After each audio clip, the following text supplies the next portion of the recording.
आकाशवाणी भोपाल से प्रस्तुत हैं प्रादेशिक समाचार।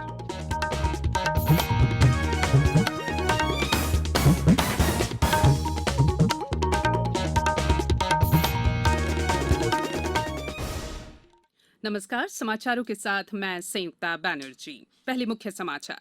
नर्मदा के उद्गम क्षेत्र अमरकंटक में करीब 50 करोड़ रुपए की लागत के विकास कार्यों का शिलान्यास। प्रदेश के सभी क्लिनिक और नर्सिंग होम में कोविड-19 के उपचार की दरें प्रदर्शित करने के निर्देश। भोपाल में 25 जनवरी से शुरू होगी राष्ट्रीय फेडरेशन कप एथलेटिक्स चैंपियनशिप और प्रदेश में कबड्डी अकादमी के गठन के प्रयास किए जाएंगे, कहा मुख्यमंत्री ने। अब समाचार विस्तार से। अमरकंटक क्षेत्र के संरक्षण और संवर्धन के लिए इस क्षेत्र में व्यावसायिक भवनों के निर्माण पर प्रतिबंध होना चाहिए। ये विचार केंद्रीय पर्यटन एवं संस्कृति राज्य मंत्री प्रहलाद सिंह पटेल ने व्यक्त किए। केंद्रीय पर्यटन मंत्रालय की प्रसाद योजना अंतर्गत धार्मिक पर्यटन क्षेत्र अमरकंटक में लगभग 50 करोड़ रुपए लागत के विकास कार्यों के शिलान्यास अवसर पर आयोजित कार्यक्रम में वे बोल रहे थे। केंद्रीय मंत्री ने कहा कि नर्मदा नदी के क्षेत्रों की सुंदरता बढ़ाने के साथ साथ नदी की स्वच्छता पर विशेष ध्यान देने की आवश्यकता है। इससे पहले प्रदेश के मुख्यमंत्री शिवराज सिंह चौहान ने अनूपपुर जिले के अमरकंटक में मिनी स्मार्ट सिटी अमरकंटक योजना के तहत लगभग 8 करोड़ रुपए लागत के कार्यों के लोकार्पण और अन्य लगभग 25 करोड़ रुपए लागत के विभिन्न विकास कार्यों का लोकार्पण और भूमि पूजन किया। प्रदेश के स्वास्थ्य आयुक्त ने सभी क्लिनिक और नर्सिंग होम को कोविड-19 के उपचार की निर्धारित दरों को रिसेप्शन काउंटर पर प्रदर्शित करने के निर्देश दिए हैं। उनसे कहा गया है कि मरीजों और परिजनों द्वारा मांग करने पर उन्हें उपचार की दरें उपलब्ध कराई जाए। संचालन स्वास्थ्य वसंत खुर्रे ने कहा कि मध्य प्रदेश उच्च न्यायालय द्वारा नवंबर 2020 में पारित आदेश के अनुक्रम में ये निर्देश जारी किए गए हैं। इस मामले में यह भी स्पष्ट किया गया है कि क्लिनिक और नर्सिंग होम जिला मुख्य चिकित्सा एवं स्वास्थ्य अधिकारी को कोविड-19 की निर्धारित दरों की भेजी गई सूची में दर्शाई दरों से 40% से अधिक प्राप्त नहीं कर सकेंगे। उपचार की निर्धारित दरों से 40% से अधिक राशि लिए जाने पर जरूरी कार्रवाई की जाएगी। पर्यटन संस्कृति एवं आध्यात्म मंत्री उषा ठाकुर आज भोपाल के शौर्य स्मारक में स्वाधीनता संग्राम पर आधारित ऑनलाइन प्रतियोगिता का पुरस्कार वितरण करेंगी। स्वराज संस्थान संचालनालय द्वारा ये पुरस्कार समारोह आयोजित किया जा रहा है।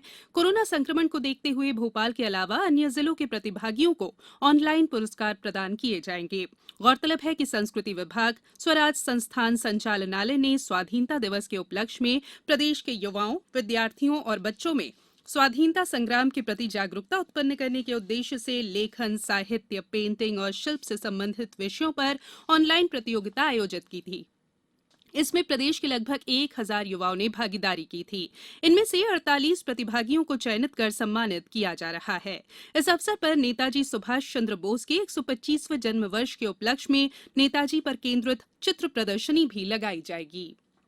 दमोह की राष्ट्रपति पुरस्कार प्राप्त शिक्षिका और कवयित्री डॉक्टर प्रेमलता नीलम ने कोविड-19 के खिलाफ चलाए जा रहे जन आंदोलन का समर्थन करते हुए लोगों से जारी गाइडलाइन का पालन करने की अपील की है। तो मेरा आप सबसे निवेदन है कि कोरोना से बचने के लिए मास्क लगाना जरूरी है। जब कभी भी हम किसी भीड़ के कार्यक्रमों में जाते हैं, बाजार हाट जाते हैं, वहाँ दूरियां बना के रखना है। साथ ही सैनिटाइजर भी आपको हाथ में लगाना है ताकि किसी के छूने से भी इसका जो संसर्ग होता है और परेशानी आती है ना हो। कोविड-19 से बचाव और सुरक्षित रहने के 3 उपाय। मास्क लगाएं, 2 गज दूरी है जरूरी, सुरक्षित दूरी रखें, हाथ और मुंह साफ रखें। ब्रेक के बाद बुलेटिन में एक बार फिर आपका स्वागत है। स्वास्थ्य मंत्रालय द्वारा टीकाकरण के संबंध में सही जानकारी देने के लिए प्रश्नोत्तरी की श्रृंखला तैयार की गई है, जिसकी जानकारी हम समय समय पर आपको अपने बुलेटिन में दे रहे हैं। इस क्रम में आज का प्रश्न है, टीकाकरण स्थल पर लोगों के लिए किस तरह की सावधानी बरतना जरूरी है। इस प्रश्न का जवाब है, टीका लगवाने के लिए आने वाले लोगों को टीकाकरण स्थल पर कम से कम आधा घंटा पहले पहुंचना होगा। टीका लगवाने के बाद किसी तरह की परेशानी महसूस होने पर समीप के स्वास्थ्य अधिकारियों, एएनएम और आशा कर्मियों को इसकी जानकारी दी जा सकती है। टीकाकरण स्थल पर सुरक्षित दूरी, मास्क पहनने और हाथों की सफाई का पूरा ध्यान रखना होगा। भोपाल में 25 जनवरी से 18वीं राष्ट्रीय federation cup junior athletics championship का आयोजन किया जाएगा। 3 दिवसीय चैंपियनशिप की 18 स्पर्धाओं में देश भर के करीब 700 खिलाड़ी सहभागिता करेंगे। प्रदेश की ओर से 40 खिलाड़ी इसमें भाग लेंगे। खेल और युवा कल्याण मंत्री यशोधरा राजे सिंधिया ने एक बैठक में खिलाड़ियों के लिए की जाने वाली तमाम व्यवस्थाओं की समीक्षा की। उन्होंने स्टेडियम परिसर का भ्रमण कर व्यवस्थाओं का जायजा लिया और आवश्यक कार्रवाई करने के अधिकारियों को निर्देश दिए। देश की स्वतंत्रता में सर्वाधिक उल्लेखनीय योगदान देने वालों में से एक स्वतंत्रता सेनानी सुभाष चंद्र बोस की 125वीं जयंती कल 23 जनवरी को है। ये दिन पराक्रम दिवस के रूप में मनाया जाएगा। भारतीय जनमानस में नेताजी के नाम से विख्यात सुभाष चंद्र बोस की 125वीं जयंती के उपलक्ष्य में मुख्यमंत्री शिवराज सिंह चौहान ने नरसिंहपुर जिले के गोटेगांव स्टेडियम ग्राउंड में नेताजी की प्रतिमा का अनावरण किया।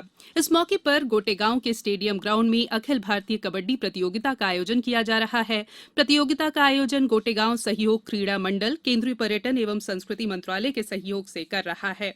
केंद्रीय पर्यटन एवं संस्कृति राज्य मंत्री प्रहलाद सिंह पटेल, राज्यसभा सांसद कैलाश सोनी, विधायक जालम सिंह पटेल सहित जनप्रतिनिधि और बड़ी संख्या में नागरिक यहां मौजूद थे। इस अवसर पर मुख्यमंत्री श्री चौहान ने कहा कि वर्ष 1982 से गोटेगांव सहयोग क्रीड़ा मंडल लगातार कबड्डी प्रतियोगिता का आयोजन करवाता रहा है।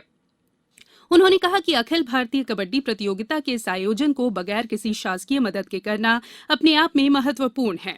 मुख्यमंत्री श्री चौहान ने कहा कि गोटेगांव स्टेडियम ग्राउंड का नाम अब नेताजी सुभाष चंद्र बोस के नाम पर होगा। उन्होंने प्रदेश में कबड्डी अकादमी का गठन करने की पहल करने की भी बात कही। अब कुछ समाचार संक्षेप में। प्रधानमंत्री नरेंद्र मोदी आज असम के तेजपुर विश्वविद्यालय के दीक्षांत समारोह को संबोधित करेंगे। प्रदेश के तीर्थ यात्रियों के लिए IRCTC 2 तीर्थ यात्रा रेलगाड़ी शुरू करने जा रही है। 14 फरवरी से शुरू हो रही रेल दक्षिण दर्शन नासिक, औरंगाबाद, परली, कुन्नूल टाउन, रामेश्वरम, मदुरई और कन्याकुमारी के दर्शनीय स्थलों का भ्रमण कराएगी।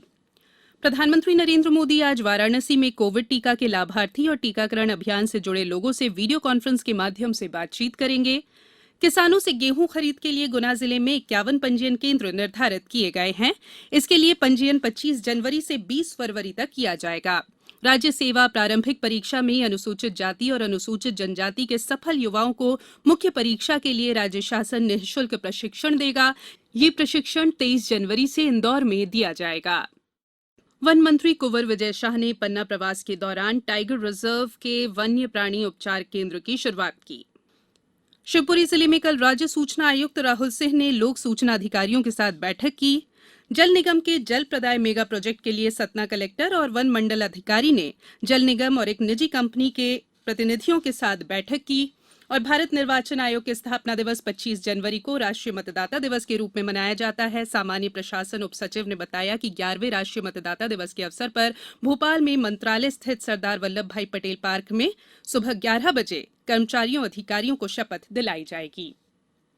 अंत में बुलेटिन के मुख्य समाचार एक बार फिर। नर्मदा के उद्गम क्षेत्र अमरकंटक में करीब 50 करोड़ रुपए की लागत के विकास कार्यों का शिलान्यास।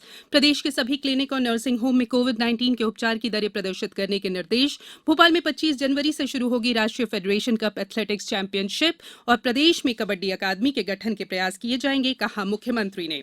इस बुलेटिन में फिलहाल इतना ही। अंत में एक अपील, मास्क और 2 गज की दूरी, हाथ धोना भी है जरूरी। नमस्कार।